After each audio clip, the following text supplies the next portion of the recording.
ওই যে বলে ধর্ম যার যার উৎসব সবার, এটা কি স্লোগান? যুবকের অবস্থা দেখে আমি ভালো নাই রে, চারিদিকে তাকায় দেখি পতাকা তাকারে, সামনের বিল্ডিং এ তাকায় দেখি আর্জেন্টিনার পতাকা, ব্রাজিলের পতাকা। আমি যে কথাগুলো বলতেছি কি মিলতেছে? এদিকে তাকান বাজান, সমাজে আরো প্রচলিত শিরিক আছে। নেতাদের পক্ষ থেকে কিছু শিরিকের স্লোগান দেওয়া হয়, কয় ধর্ম যার যার উৎসব সবার, এরকম একটা হাইব্রিড স্লোগান দেওয়া হয়। মনে রাখবেন, এটা ঈমান ধ্বংস করা স্লোগান। ধর্ম যার উৎসব তার। কথা বলে না কেন? আচ্ছা বলেন তো বাজান, আমাদের জুমার নামাজি কি অমুসলিমেরা মাঝে মাঝে হাপুনিয়া বাজারে আসে? দেখছেন কোন অমুসলিম এসে জুমার নামাজ পড়তেছে? দেখছেন? কথা বলা লাগে। এই যে ঈদ গেল কয়েকদিন আগে, অবশ্যই ঈদ উল ফিতরে আসছিল, অনেক অমুসলিম আসে নাই? আসে নাই? আপনার ঈদের নামাজে অমুসলিম আসে নাই, জুমার নামাজে আসে না।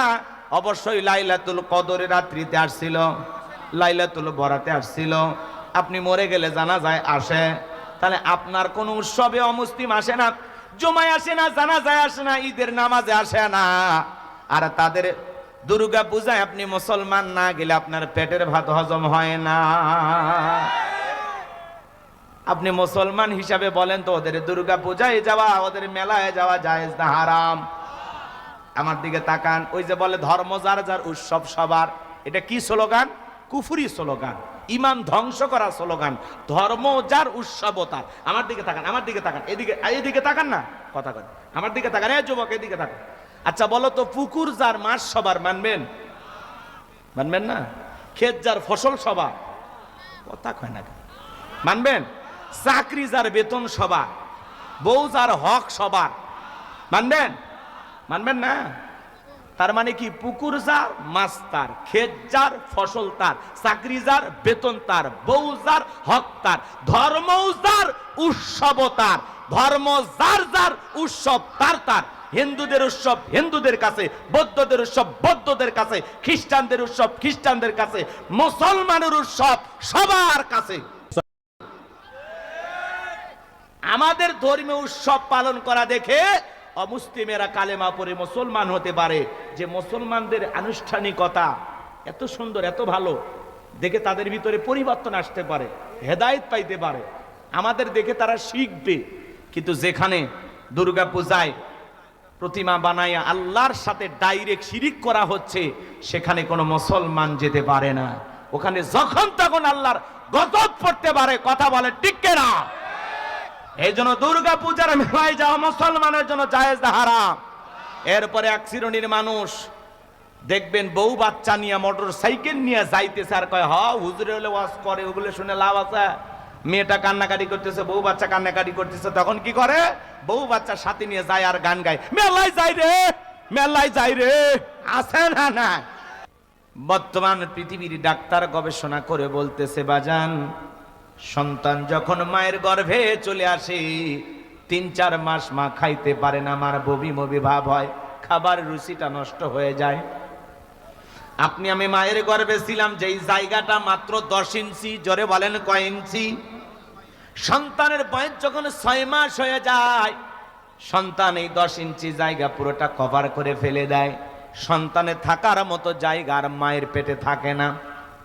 7 মাস একদিন যখন হয়ে যায়, 10 ইঞ্চি জায়গা পুরোটা যখন কভার হয়ে যায়, আমার মাবুদ, আমাদের মালিক, আমাদের সৃষ্টিকর্তা, আমাদের খালেক, আমাদের রব আল্লাহ তাআলা তখন সন্তানের 2টা পা মায়ের কলিজার সাথে লাগায়া দেয়।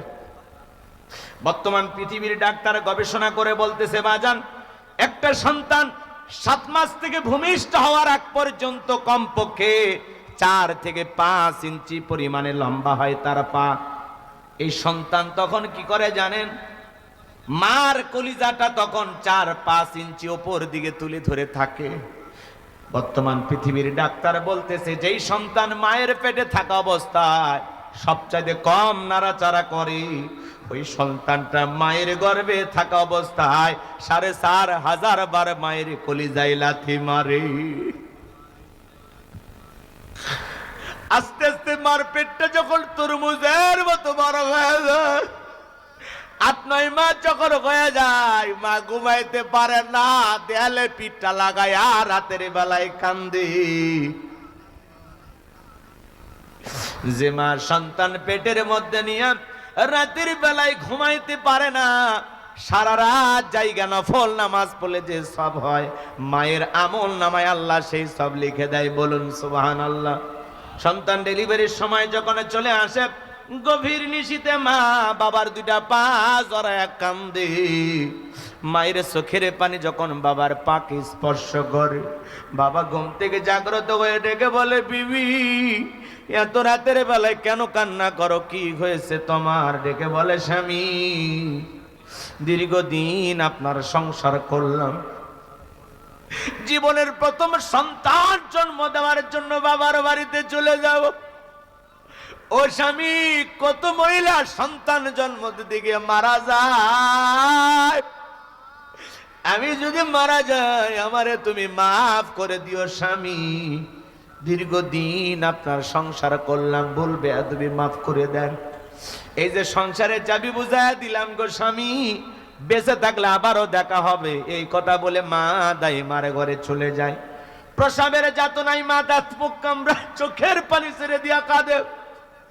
বর্তমান পৃথিবীর ডাক্তার গবেষণা করে বলতেছে, বাজার সন্তান যেদিন ভূমিষ্ঠ হয় ওই দিন সন্তান সবচাইতে বড় 3টা লাথি মার পেটে মারে। প্রথম লাথিটা সন্তান যখন মায়ের পেটে মারে, এতদিন যে কভারের মধ্যে যে প্যাকেটের মধ্যে সন্তান ছিল, এই প্যাকেটটা ছিন্ন বিচ্ছিন্ন হয়ে যায়, পর্দাগুলো ফেটে যায়। এরপরে যখন দ্বিতীয় লাথি মার কলিজায় মারে, মার বুকে এত কষ্ট লাগে, এত ব্যথা লাগে, প্রসবের যাতনায় মা হাউমাউ করে কান্দে। একটা সন্তান ডেলিভারি করতে কি যে কষ্ট, কি যে ব্যথা, দুনিয়ার মা ছাড়া কেউ বুঝবে না। নবীর এক সাহাবী মাকে কান্দি করিয়ে নিয়ে খানায় কাবা তওয়াফ করতেছে। সাহাবী বলেন, নবী আমার, ডেকে বলেন, সাহাবী তোমার কাঁদে কে? বলে, হুজুর আমার মা। নবী বলে, সাহাবী তোমার কিসমত বড় ভালো, মায়ের সেবা করতে পারতেছো, মায়ের সেবা করার কিসমত আমার ভাগ্যে হয় নাই। সাহাবী ডেকে বলেন, হুজুর আমি যে আমার মারে কাঁধে করে নিয়ে খানায় কাবা তওয়াফ করলাম, আমি কি আমার মায়ের হক আদায় করতে পেরেছি? নবী আমার ডেকে বলে, সাহাবী আল্লাহ পাক যদি তোমাকে কিয়ামত পর্যন্ত হায়াত দেয়, আর তুমি যদি তোমার মাকে কাঁধে করে নিয়ে এইভাবে খানায় কাবা তওয়াফ করো, তোমার মা তোমাকে জন্ম দেওয়ার সময় প্রসবের যাতনায় উহা শব্দ করেছিল, ওই একটা উহা শব্দের হক দুনিয়ার কোন সন্তান আদায় করতে পারবে না। এই জন্য নবীজি বলেন, হুমা হুমা জান্নাতুকা ওয়া নারুকা, তোমার পিতামাতাই তোমার বেহেশত, তোমার পিতামাতাই তোমার দোজখ। পিতামাতা খুশি, আরশের মালিক আল্লাহ খুশি। পিতামাতা বেজার, আরশের মালিক আল্লাহ বেজার। হে যুবকের দল, শুনে নাও, জেনে নাও, মা যখন দ্বিতীয় লাথিটা সন্তান যখন মায়ের পেটে মারে, মা এত কষ্ট, এত ব্যথা পায়, যেই যন্ত্রণার কথা মা সারা দুনিয়ার কেউ বুঝবে না। তৃতীয় লাথিটা মারার সঙ্গে সঙ্গে মার শরীর থেকে রক্ত ঝরা শুরু হয়ে যায়।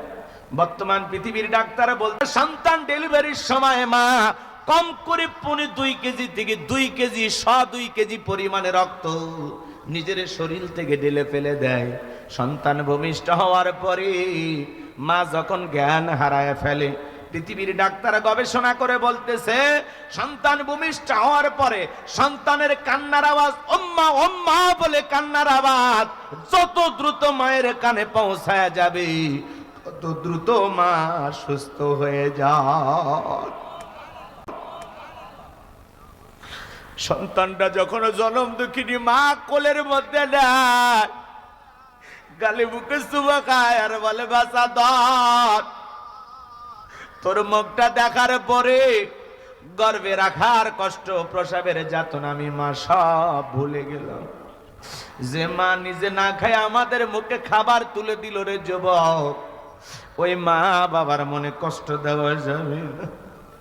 কয়টা কথা বলবো, 2013 সাল বিশ্ব মা দিবস উপলক্ষে পত্রিকার মধ্যে একটা কলম পড়েছিলাম রে যুবক। ছেলেটার নাম ছিল আব্দুল মালিক। ছোটবেলায় বাবা হারিয়ে গেছে। এরপরে সন্তানটা চোখের মধ্যে এত ঝাপসা দেখে, এত পুঁজ, পরে চোখ দিয়া দুঃখিনী মা ডাক্তারের কাছে নিয়ে গেল। ডাক্তার চোখটা পরীক্ষা নিরীক্ষা করে বলতেছে, আপা সন্তানের চোখের যে অবস্থা, অপারেশন করা ছাড়া বিকল্প কোনো রাস্তার ব্যবস্থা নাই। এইবার মা দুঃখিনী বলে, বাবা খরচ কত হতে পারে? ডাক্তার দেখে বলে, আপা এমন পরিমাণে খরচ লাগবে, এমন একটা অ্যামাউন্টের কথা বলেছেন। দুঃখিনী মা চোখের পানি ছেড়ে দিয়ে কাঁদে আর বলে, ডাক্তারে ভাই এত টাকা পাবো কোথায়? ছেলের তোর বাবাও বেঁচে নাই, ছেলেও বাবা বেঁচে নাই, আবার সন্তান যদি আস্তে আস্তে ঝাপসা দেখতে দেখতে অন্ধ হয়ে যায়, তাহলে আমি বড় হয়ে কারে নিয়ে সুখ করব? কে আমার দেখাশোনা করবে? ডাক্তারকে ডেকে বলে, ডাক্তার ভাই এত টাকা তো আমার কাছে নাই, আমি যদি মা দুইটা চোখ আমার সন্তানকে দিয়ে দে, এইটাও সম্ভব কিনা বলেন? ডাক্তার বলে, আপা এইটাও সম্ভব। এইবার ছোট্টবেলায় জনম দুঃখিনী মা সন্তানের জন্য দুইটা চোখ দিয়া দিল। ছেলেটা এবার আস্তে আস্তে বড় হয়, পরীক্ষা দেবে। মা দুধের গিলাস নিয়ে ছেলের সামনে গেছে।